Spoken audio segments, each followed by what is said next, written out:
هرچه گفتیم جز حکایت دوست، در همه عمر از آن پشیمانیم. با نام و یاد خدا و عرض سلام خدمت عزیزان علاقه‌مند به هنر خوشنویسی، هنردوستان و هنرجویان عزیزی که قدم در راه کسب آموزش و تعلیم این هنر نهادن و خدای رو شاکرم که این توفیق رو به بنده عطا فرمودند که در این زمینه در خدمت دوستان انجام وظیفه کنم. در درس‌های گذشته مفردات خط نستعلیق رو همراه با اتصالات دو حرفی بعضی از حروف خدمتتون عرض کردیم و مفصل توضیح دادیم. در ادامه انشاءالله به حول قوه الهی حرف میم رو در این جلسه خدمت عزیزان بازگو میکنم.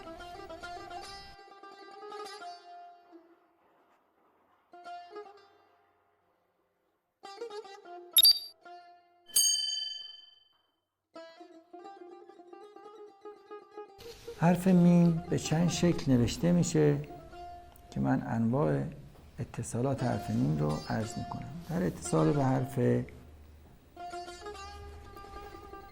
الف ما به این شکل که در اصل ما میدونیم اول یک با بنویسیم و بعد از وسط به دو نیم تقسیم کنیم و به حالت دورانی قسمت اول رو پر کنیم که این حرف ما تشکیل میده. همین ما رو به شکل دیگه هم نوشتن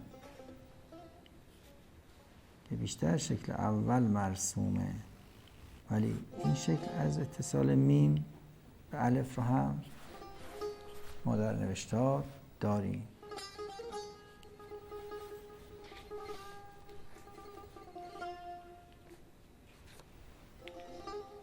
اتصال حرف میم به با به این صورته.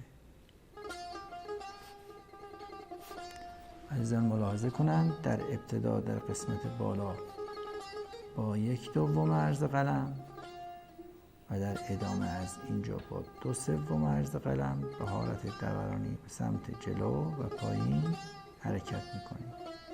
این دور از قسمت شروع هم قدری بیرون میاد و بعد در اتصال به حروف مختلف شکل اتصال خاص اون حرف رو میگیره. در اینجا به این شکل شده. میتوان این رو شبیه قسمت بالایی حرف عین انجام داد.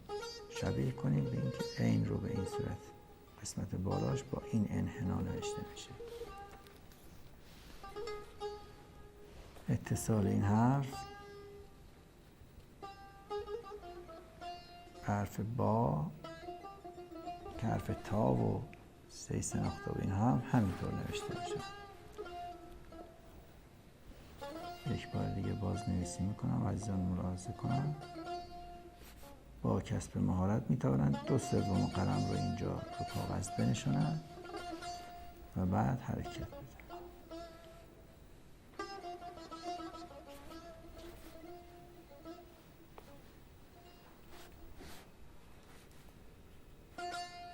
فاصله این حرف تا ابتدای حرف با تقریبا 2 نقطه است. به صورت کشیده هم این حرف رو می شود نوشت. ابتدای حرف میم در اتصال به حرف جیم شکل سومی از حرف میم رو ملاحظه میکنیم که به صورت یک نقطه در بالا به گونه‌ای که در برگشت ما بیشتر این نقطه رو در قسمت زیر عبور میکنیم و میپوشانیم. از یک نقطه سمت بیرون و بعد سر ه رو مینویسیم.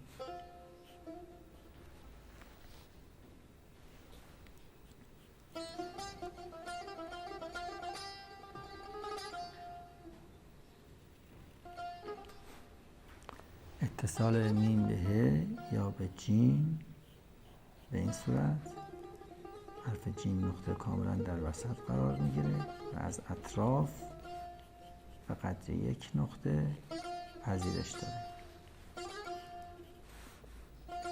انتها هم تقریبا 2 نقطه به سمت بالا میاد.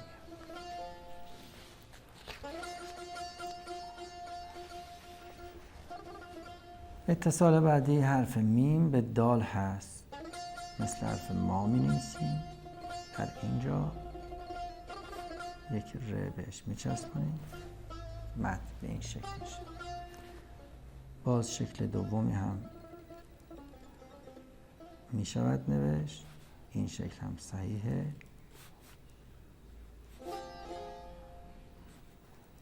به این صورت مد نوشته میشه. در بعضی موارد که کشیده‌ای در جمله نباشه و نیاز به کشیده باشه، این مد رو هم به ندرت دیده شده که اساتید خوشنویسی کشیدن. معمولاً با سین اشتباه میشه و میم رو در این قسمت به صورت کوتاه می‌نویسن. حرف بعدی اتصال میم به را هست. یک نقطه معمولی میگذاریم و بعد در برگشت با شیب به سمت پایین، شیب ملایم. وقتی قلم به مقابل این قسمت رسید، سمت پایین و این طرف حرکت میکنه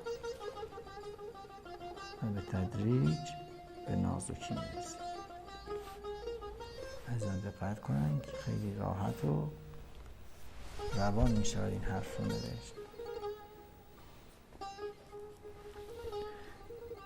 اتصال حرف میم به سین و یا حرف شین، فقط از این نوع میم میشه استفاده کرد با اون شیب ملایم 30 درجه و دندونه های سین که تیزی در بالا دارن و ضخامتشون هم 1/3 عرض قلم.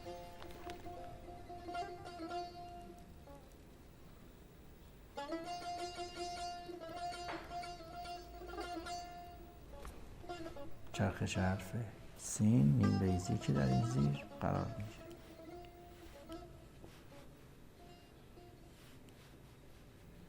به طول دهانه این 3 نقطه. این حرف رو به صورت کشیده هم می شود نوشت که الان کشیدهش رو برای عزیزان تحریر میکنم.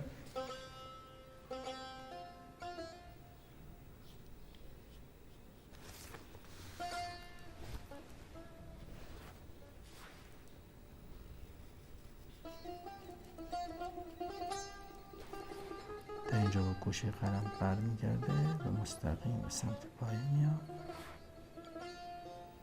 این هم به تدریج به این ضخامت میرسه. به اندازه یک عرض قلم یا یک نقطه که به پایین اومد، نیم بیضی در انتها رو به این شکل می‌نویسیم.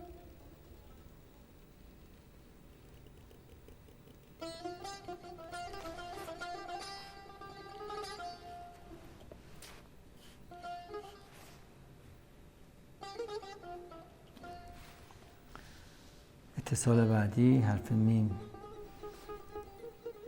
در اتصال به صاد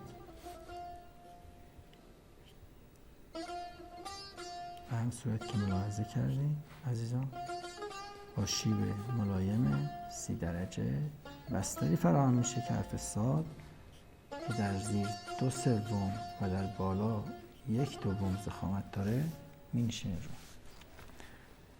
قسمت زیرینش هم شبیه حرف سین به همون صورت نوشته میشه.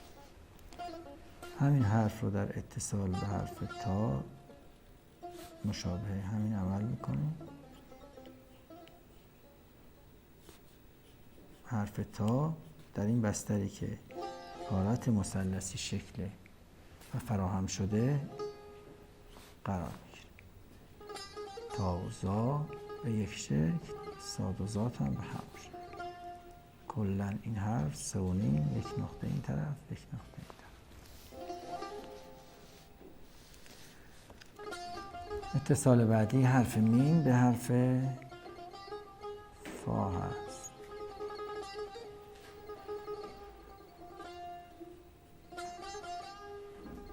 دقت کنید عزیزان، سمت پایین میاد و بعد حالت افقی و قطعی به سمت بالا. حرف فا در اینجا قرار میگیره که به 2 صورت کشیده و کوتاه همونطور که ملاحظه می‌فرمایید میشود نوشت.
عزیزان خسته نباشند.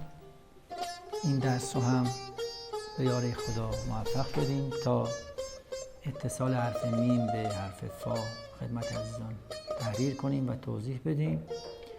حرف میم به 3 شکل نوشته می شد و 4مین شکل رو در اتصال به حرف را در کلمه مر نوشتیم.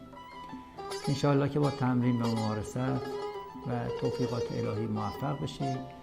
این دروس رو مثل دروس گذشته تمرین کنید و به راحتی دریافت کنید و دارای خطی خوش و زیبا بشید.